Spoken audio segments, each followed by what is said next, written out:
ఓం శ్రీరామచంద్ర పరబ్రహ్మణే నమః.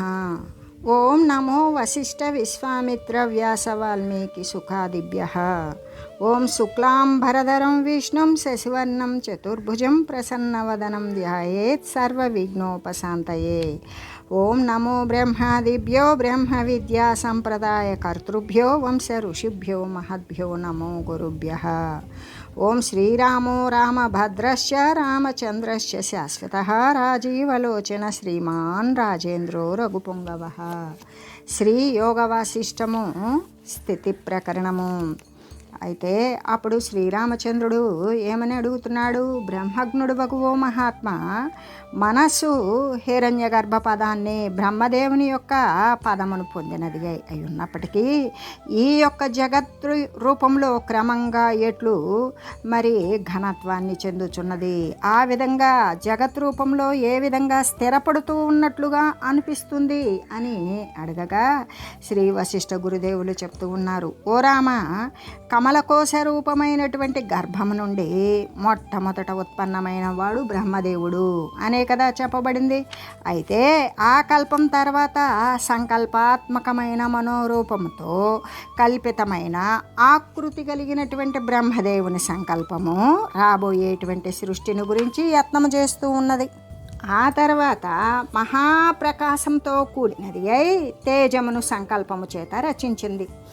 అది శరత్కాలములో ఉండేటువంటి హిమలతలలాగానే పాండుర వర్ణంతో అంటే తెల్లని పాలిపోయిన రంగులతో కూడిన చక్రాల చేత దిగంతాలను కూడా చక్రాలతో నిండిపోయినట్లుగా చేసింది.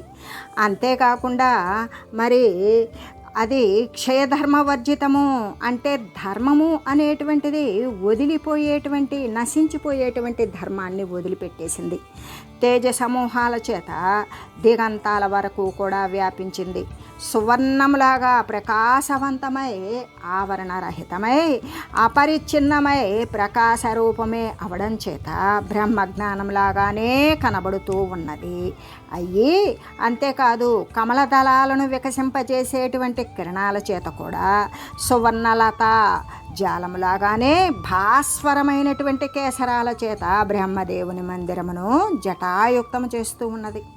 అంతేకాకుండా దేదీప్యమానమైనది వ్యాపిస్తూ ఉన్నటువంటి కిరణ కుండలాల చేత శోభిస్తూ ఉన్నది అయి ఉన్నది అని చెప్తూ, అంతేకాదు అట్టి తేజోమండలాన్ని సృష్టించిన తర్వాత ఆ చతుర్ముఖాకారమున ఉన్నటువంటి మనసు అంటే 4 ముఖాలతో ఉన్నటువంటి మనసు ప్రకాశముతో నిండిపోయి ఆ తేజమునందు అతి భాస్వరమును స్వసదృశమును అయినటువంటి ఆకారాన్ని సంకల్పము చేతనే నిర్మించింది.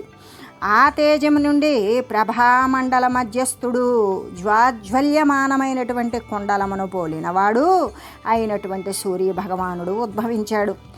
అతడు జ్వలిస్తూ ఉన్నటువంటి అగ్నిజ్వాలలు కలిగినవాడు, విశాలమైన అవయవాలతో కూడి ఉన్నవాడు, ఆకాశమండలాన్ని నిండుగా చేసేటువంటి వాడై ఉన్నాడు. అంతేకాదు ఆ తర్వాత సమిష్టి బుద్ధ్యాత్మకుడును సర్వజ్ఞుడును మహాధీశాలియు అయిన చతుర్ముఖ బ్రహ్మ సూర్యుని యొక్క సృష్టి తరువాత మిగిలినటువంటి తేజో కళా సమూహాన్ని సముద్రమును తరంగాలను కూడా విభజించినట్లుగా 9 విభాగాలుగా చేశాడు. ఆ తేజోఖండాలు బ్రహ్మదేవుని యొక్క సంకల్పము చేత ప్రాప్తించినటువంటి సమస్త సిద్ధులు కూడా కలిగి వాటి యొక్క ప్రభావమును కలిగి బ్రహ్మదేవునికి సమానమైనటువంటి శక్తి కలిగిన ప్రజాపతులే అయ్యారు. అలా ప్రజాపతులే వారి యొక్క స్వసంకల్పానుసారంగా అంటే వారి యొక్క సంకల్పాన్ని అనుసరించి మాయా పదార్థాలను అంటే లేకనే ఉన్నట్లుగా కనబడేటువంటి ఈ యొక్క అబద్ధజనితమైన పదార్థాలను క్షణములో వారి యొక్క ముఖం ఎదురుగా ఉన్నటువంటి ప్రదేశంలో చూస్తూ ఉన్నారు. అంతేకాదు మరీచి మొదలైన ఆ ప్రజాపతులు దేవతలు దానవులు మొదలైనటువంటి జాతి భేదాల చేత వ్యక్తి భేదాల చేత కూడా అనేక జీవరాశులను సంకల్పించి వారిని సంకల్పించిన విధంగానే వారిని అట్లాగే చూశారు. వారు ఇంకా కూడా అనేక భూతాలను అంటే ప్రాణికోట్లను సృజించారు. కాలక్రమంలో పుత్రులు మనమళ్ళు మరి కుమారులు మనమళ్ళు అంటే పుత్ర పౌత్రులు మొదలైనటువంటి వారి యొక్క పరంపర చేత ఆ సృష్టి అంతా కూడా పరివర్ధమానమే అయ్యింది. ఆ తర్వాత బ్రహ్మదేవుడు ఏం చేశాడు? వేదాలను సంస్మరించాడు. ఈ జగత్తు అనే గృహంబున నియతి అనేది కల్పన చేసి ఈ విధంగా మనస్సు విశాలమైనటువంటి బ్రహ్మరూపాన్ని ధరించింది కదా. ఆ ధరించి మరి ఈ భూత సంతతి చేత అంటే ఈ ప్రాణికోట్ల యొక్క సముదాయము చేత పరివ్యాప్తమైన ఈ సంకల్పమయ దృష్టిని ఇంకా కూడా విస్తరించాడు. ఈ సృష్టి సముద్ర పర్వత వృక్షాదుల చేత నిండిపోయింది. లోక క్రియలతో కూడుకొని ఉన్నది. మేరువు భూమండలము దిక్కులు కుంజముల చేత వ్యాప్తమైన ఈ జటాసహిత ఉదర భాగము కలిగినదియు శారీరక సుఖ దుఃఖాల చేత కూడా జరాజన్మ మరణాల చేత కూడా అంతేకాదు మానసికమైనటువంటి వ్యధల చేత కూడినదే అవడం చేత ఈ సంసారము వదిలివేయవలసినదే అని చెప్పబడుతూ ఉన్నది. అంటే రాగముతో ద్వేషముతో కూడా నిండి ఉండడం చేత ఇది ప్రతి ఒక్కదానికి అంటే అనురక్తి కలిగినా విరక్తి కలిగినా కూడా ఉద్విగ్నత అనేటువంటిది చెందుతుంది. ఆ ఉద్విగ్నతకు కారణమైన సత్వగుణము రజోగుణము తమో గుణములతో నిండిపోయినది అయి ఉన్నది అని చెబుతూ, అంతేకాదు బ్రహ్మదేవుని నుండి ఆవిర్భూతమైన మనస్సు అనేటువంటి చేతుల చేత పూర్వకల్పమందు ఏ వస్తువు ఎట్లు కల్పించబడిందో ఇంకా ఎట్లు దృశ్యమానమగుచు మరి పొందబడుచూ ఉన్నదో నేటి వరకు కూడా ఎప్పటి వరకు కూడా మాయ చేత అది అలానే కనబడుతూ పొందబడుతూ ఉన్నది. ఈ విధంగా సమిష్టి పక్షమున సమస్త భూతాలయందును వ్యష్టి పక్షమున కొన్ని జీవులందును కూడా కలిగిన మనస్సు ప్రపంచమును సంకల్పిస్తూ దానిని అనుసరించి దానినే చూస్తూ ఉన్నది. అకస్మాత్తుగా మనస్సు వలన కల్పించబడిన ఈ జగన్మోహము క్రమంగా స్థిరత్వాన్ని పొందుతూ ఉన్నది. సంకల్ప బలము చేత జగత్క్రియలన్నీ కూడా ఉత్పన్నమవుతూ ఉన్నవి. సంకల్ప బలము చేతనే దేవతలు కూడా ఒక నియతికి వసులై వెలువడుతూ ఉన్నారు. అంటే విభిన్నమైనటువంటి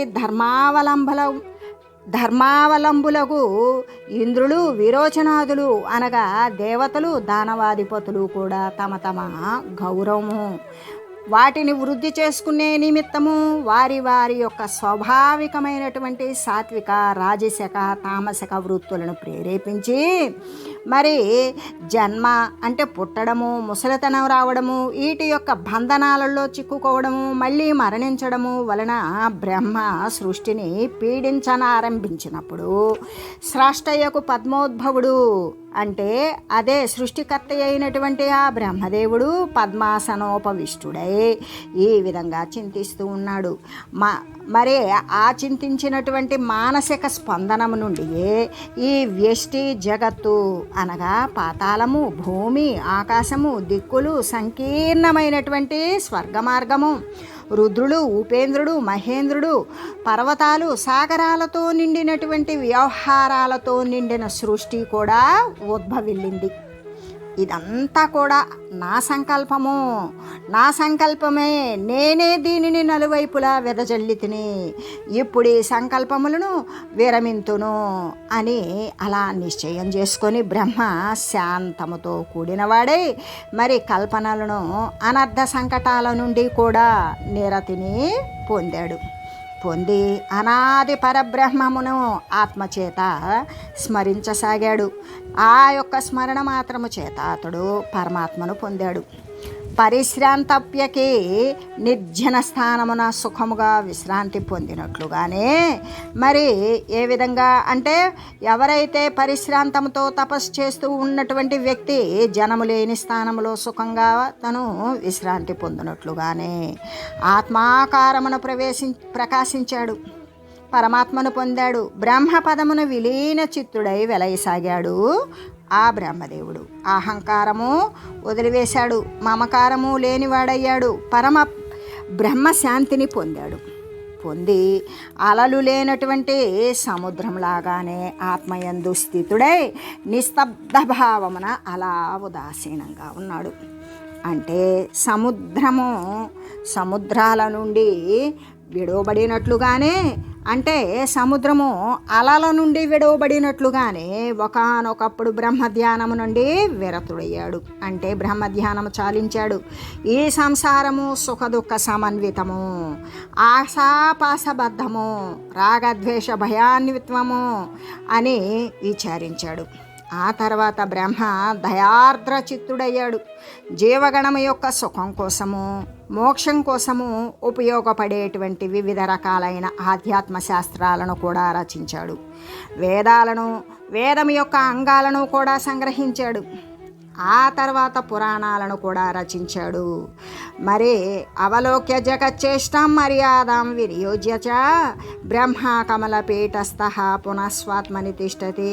మరలా కూడా ఏం చేశాడు? సృష్టి అనేటువంటి ఈ యొక్క ప్రమాదం నుండి వెలువడి పూర్వపు పరమపదము అంటే బ్రహ్మాత్మైక్య భావము దానినే అవలంబించి నిర్మంధరమైనటువంటి సముద్రంలాగానే, అంటే మందర పర్వతం లేని సముద్రం నిశ్చలంగా ఉంటుంది. అలాగే శాంతుడై స్వస్వరూపముతో వెలయసాగాడు. కమలాసనుడగు బ్రహ్మము పైన చెప్పినట్లుగానే జగత్తు యొక్క గతిని నిరీక్షించి శాస్త్రం యొక్క రచనల వలన నియమాలను కల్పించాడు. మరలా కూడా ఆత్మస్థుడే అయ్యాడు. అంటే బ్రహ్మ సంకల్పహీనుడయ్యూ కూడా తను కోరిక మేరకే, కేవలము తన యొక్క ఇచ్చ మేరకే లోకానుగ్రహార్థము సాధారణునిలాగానే లోక వ్యవహార పరాయణుడు అయ్యాడు. వాస్తవము అతనికి ఆర్జవానార్జములు అంటే శరీర గ్రహణము కానీ, నానాత్వము కానీ, చేతనత్వము కానీ, స్థితినాశాలు కానీ ఉన్నవా? అవి ఎప్పటికీ లేవు. అతనికి అన్ని భావాలు, చిత్తవృత్తులు సమానాలే. అతడు పరిపూర్ణ స్వరూపుడై సముద్రంలాగానే వెలయుచూ ఉన్నాడు. ఒక్కొక్కసారి అయితే కేవలము లోకం యొక్క అనుగ్రహార్థమే సర్వసంకల్పహీనుడై జాగరిల్లుతాడు. మహామతి, నీకు చెప్పిన ఈ బ్రహ్మస్థితి సాత్వికము. ప్రజాపతులు, దేవతలు మాత్రమే దీనిని పొందుతారు. సృష్టి ఉపరమమగు చిదాకాశమనందు బ్రహ్మ మనోకల్పితమైన ఫలము ఉత్పన్నము అగుతూ ఉంటుంది. ఈ ప్రథమ సృష్టియే ప్రజాపతులు. వీరికి బ్రహ్మప్రాప్తి స్వతసిద్ధము. ప్రజాపతులు ఓషధులు స్థిరత్వమునందిన తర్వాత దేవతల యొక్క రూపమున ఉదయించిన కల్పన మొదట చంద్రకళా రూపమున ఆకాశమును, వాయువును ఆశ్రయించి ఓషధులను ప్రవేశపెడుతుంది. అలా ఓషధులు ప్రవేశించి సోమతల, ఆజ్యము, మరి పయస్సులుగా పరిణితి చెందుతుంది. ఆ తర్వాత అది అగ్నియందు ఆహుతమవుతుంది. సూర్యమండలమున అమృతంగా మారుతుంది. ప్రజాపతులు దానిని భక్షించగా శుక్రమై మైథున కర్మ వలన సాత్వికులైనటువంటి దేవయక్షులుగా జన్మిస్తుంది. వీరు మనుష్యుల కంటే కూడా ముందుగానే ప్రజాపతుల కడ ఉపదేశాన్ని పొంది బ్రహ్మస్వరూపమునందు కలుగుతూ ఉన్నారు. అయితే మనుషులు ఏ ఏ గుణాలను ఆశ్రయిస్తూ ఉన్నారో ఆయా గుణానురూపకమైన భోగ వైరాగ్యాలను ఆశ్రయించి బద్ధులు, ముక్తులు అవుతూ ఉన్నారు. ప్రజాపతులకు బ్రహ్మజ్ఞానము స్వతస్థితము, దేవతలకు ఉపదేశ మాత్రము చేత లభిస్తుంది. అదే మనుషులకైతే పురుష ప్రయత్నము వలన లభిస్తుంది. కాబట్టి సాధు సంగమ, శాస్త్రాభ్యాసము, ఇంద్రియ జయము మున్నగునివి ఉపాయాలను మనుషులందరూ కూడా ఫలప్రాప్తి అగునంత వరకు కూడా అభ్యసించవలసిందే. కాబట్టి ఓ రామభద్ర, ఇట్లు ఈ సృష్టి స్పష్టములగు ఉపాసనలతోటి, యజ్ఞము మొదలైన ఉచిత్తి కర్మలతోటి, నిషిద్ధ మిశ్రమములైనటువంటి అనర్థమైన కర్మలతోటి, వీటి వలన కలిగేటువంటి ప్రారబ్ధ వేగములతోటి, క్రీడా కౌతుకములతోటి కూడా క్రోధలోభ వ్యవహారాలతోటి ధరించబడి బ్రహ్మ యొక్క సంకల్ప బలము చేత సత్తును పొందుతుంది. ఈ విధంగా 3 రకాలైనటువంటి సృష్టి కూడా ఆవిర్భవిస్తుంది అని ఈ వశిష్ఠ మహర్షి ఈ యొక్క కమలజన్య వ్యవహార వర్ణనము అనేటువంటి దానిని గురించి వర్ణించి తెలియజేస్తూ ఇంకా కూడా ఈ విధంగా అంటూ ఉన్నారు. అస్మిన్ భగవతి బ్రహ్మస్య ఫలం పదమాశ్రితే పితామహే మహాబాహో కృత సర్గ వ్యవస్థితై జగజ్జీర్ణారఘట్టేస్మిన్ వహతి స్వవ్యవస్థయ విప్రేత భూతఘటయ రజ్వా జీవిత తృష్ణయ. అప్పుడు వశిష్ఠుడు అంటున్నాడు, మహాబాహో, భగవంతుడగు బ్రహ్మ సమాధి నుండి లేచాడు. లేచి సృష్టి వ్యవస్థను చేశాడు. జగత్తు అనేటువంటి జీర్ణమైనటువంటి ఘటి యంత్రము మృతజీవులను ఘటిమాల రజ్జువు వలన మరి జీవన తృష్ణతో లేచి పడుచు మారుచు ఉన్నది. ఈ భూతములన్నీ కూడా అంటే ఈ ప్రాణికోట్లన్నీ కూడా బ్రహ్మము నుండియే లేచినవి, సంసార పంజరమున ప్రవేశిస్తూ ఉన్నవి. తదితరములైనటువంటి మనస్సులు ఈశ్వరుని యొక్క ప్రథమ పుత్రుడన అనదగు ఆకాశమున గాలి చేత ఎగురుగొట్టబడిన ధూళి కణములాగానే తిరుగాడుతూ మరలా కూడా అందే ప్రవేశిస్తూ ఉన్నది. ఈ జీవగణాలన్నీ కూడా అనాది బ్రహ్మ పదము నుండే ఉత్పన్నములవుతూ ఉన్నవి. అంటే సంకల్పింపబడి మరి ధూమము అంటే ధూళి మేఘములలో ప్రవేశించినట్లుగానే ఈ ధూమమంతా కూడా ఆకాశంలో కలిస్తూ ఉన్నది. పరబ్రహ్మమున ఆకాశవాయువులతో జీవులు ఏకత్వాన్ని పొందుతూ ఉన్నారు. పరాక్రమశాలురైన దైత్యుల వలన దేవతలు ఆక్రమింపబడినట్లుగానే ఈ తేజము అంటే అగ్ని, జలము, పృథ్వీ సృష్టి తర్వాత జీవులు మరి ప్రకాశితులై ప్రాణవాయువు వలన ఆక్రమించబడుతూ ఉన్నారు. ఈ విధంగా లింగదేహాన్ని పొందినటువంటి జీవులు ప్రాణవాయువు, భూత తన్మాత్రలు అంటే శబ్ద, స్పర్శ, రూప, రసగంధాదులు, మరి ఆకాశవాయువు, అగ్ని పృథ్వులు, అగ్ని జల పృథ్వులు అనేటువంటి వాటితో కూడుకొని అన్నము జలములతో కలిసి చతుర్విధ భూతములు అంటే మనం 4 రకాలైనటువంటి ప్రాణుల యొక్క సృష్టిని గురించి తెలియజేసుకున్నాం. ఏ జీవి కూడా ఉత్పన్నం కావాలి అంటే దేహం ఆవిర్భవించుకోవాలి, దేహాన్ని ధరించాలి అంటే 4 రకాలైనటువంటి జన్మలు ఉంటాయి భూతాలకి. ఏంటవి అంటే ఉద్భిజ, స్వేదజ, అండజ, జరాయుజ అంటే మావి వలన పుట్టేటువంటివి, భూమి నుండి పుట్టేటువంటివి, చెమట ద్వారా పుట్టేటువంటివి, గ్రుడ్డు ద్వారా పుట్టేటువంటివి. ఈ 4 రకాలుగాక మరొక జీవి అనేటువంటిది లేదు. ఈ విధంగానే మరి ఈ చతుర్విధ భూతాలు పంచవిధ వాయువులుగా మారతాయి. ఈ పంచవిధ వాయువులు అనేటువంటివి సమాన వాయువు, వ్యానవాయువు, ఉదానవాయువు, ప్రాణవాయువు, అపానవాయువు అనేటువంటి వాయువులుగా మారి స్థూల శరీరంలో ప్రవేశించి రేతోభావాన్ని పొందుతూ ఉన్నారు. ఆ విధంగా రేతస్సు ద్వారానే ఉత్పన్నమవుతూ ఉన్నారు. అంటే రేతస్సు రూపంలో వారు ప్రవేశిస్తూ ఉన్నారు. ఆ తర్వాత వారు మరి రేతస్సు అంటే ఏంటది? పురుషుల యొక్క వీర్యం. ఆ విధంగా ఆ తర్వాత వారు జగత్తున ఉత్పన్నులై ప్రాణుల రూపాన్ని పొందుతూ ఉన్నారు. అప్పుడు వారి యొక్క జ్ఞానము మరి స్ఫుటంగా ఉంటుందా అంటే అప్పటికి వారి జ్ఞానం స్ఫుటంగా ఉండదు. కాబట్టి మరి నరుల కంటే అంటే మానవుల కంటే ఇతరులైనటువంటి సురలు అంటే దేవతలు ధూమ మార్గాన్ని ప్రవేశిస్తారు.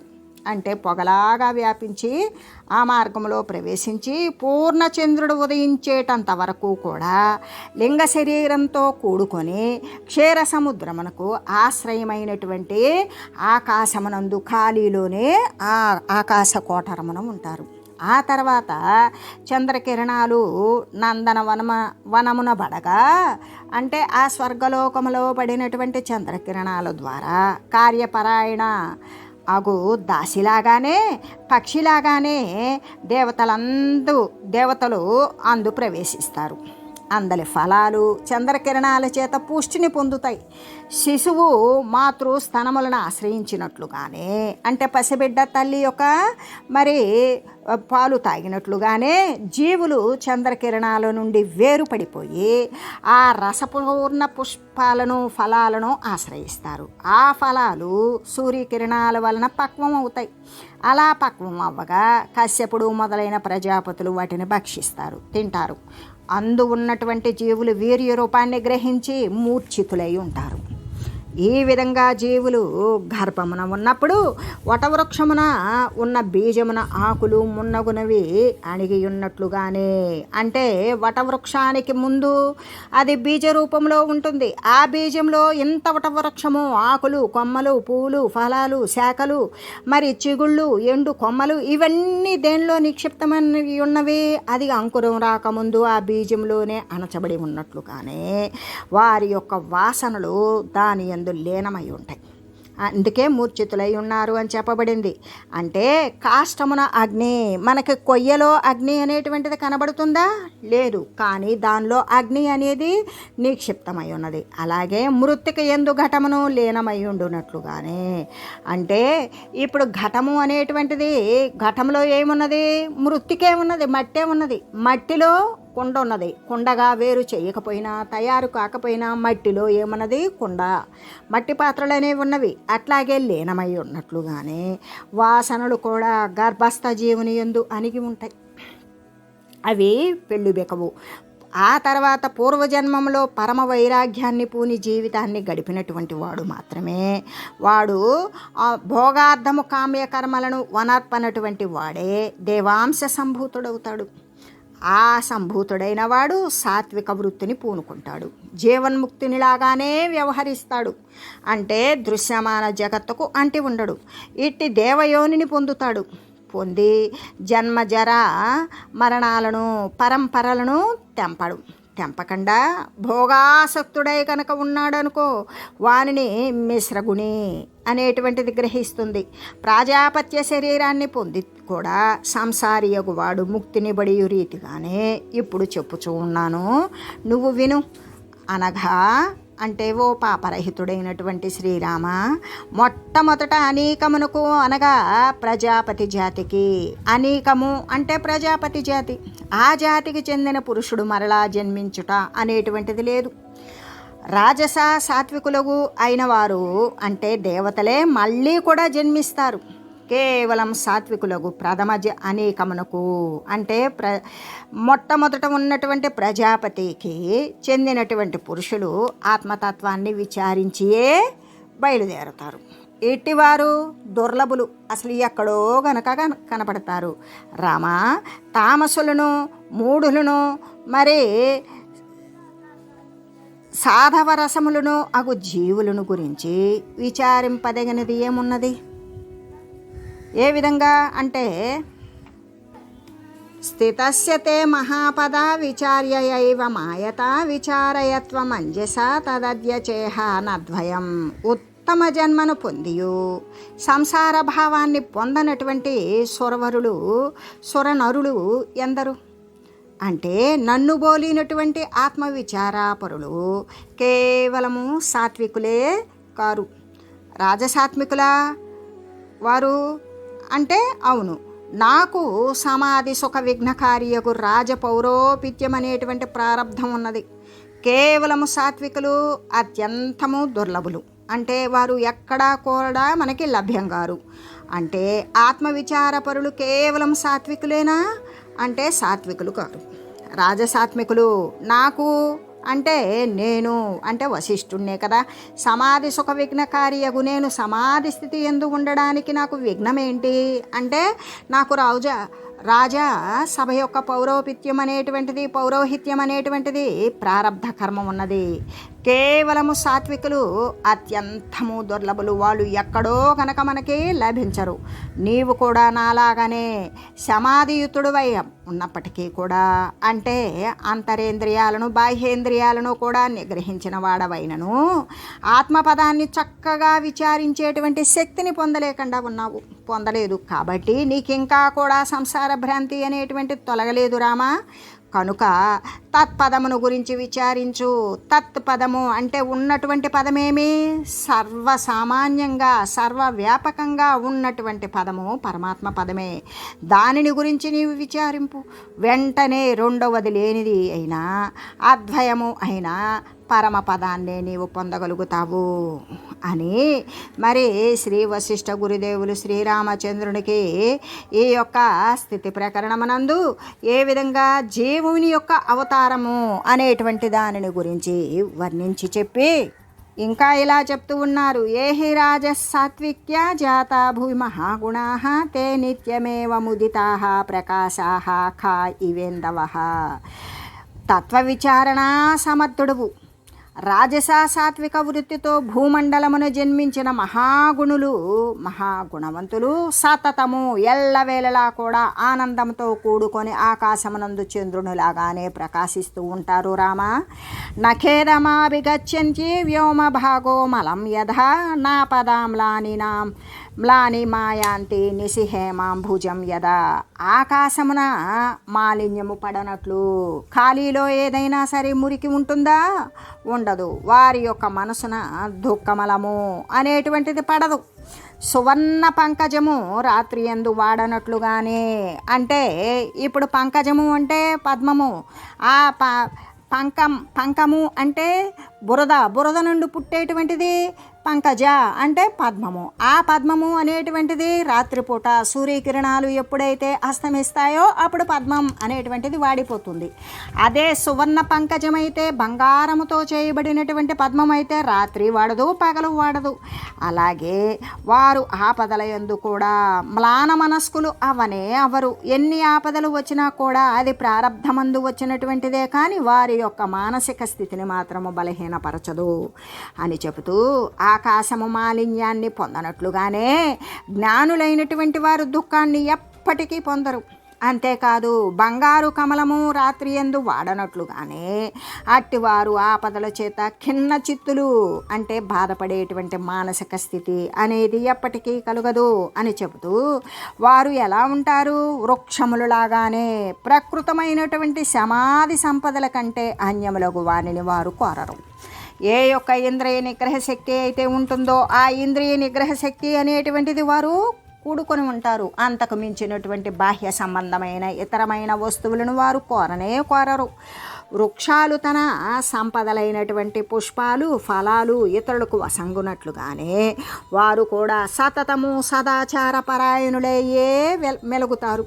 ఏ విధంగా? వృక్షాలున్నవి అవి ఎటువంటి ప్రతిఫలాన్ని ఆశించకుండా వాటి యొక్క పుష్పాలు మరి ఫలాలు కూడా ఇతరులకి ఇస్తూ ఉన్నట్లుగానే ఈ మహనీయులు కూడా ఎప్పటికీ కూడా ఎటువంటి ఆపదలో కూడా ఇబ్బంది పడకుండా మరి ఎల్లప్పుడూ కూడా గొప్ప ఆచారవంతమైనటువంటి వ్యవహారాలని ప్రారబ్ధ కర్మలని అనుసరిస్తూ మరి ఇతరులకు మేలు చేసేటువంటి వారుగానే ఉంటారు.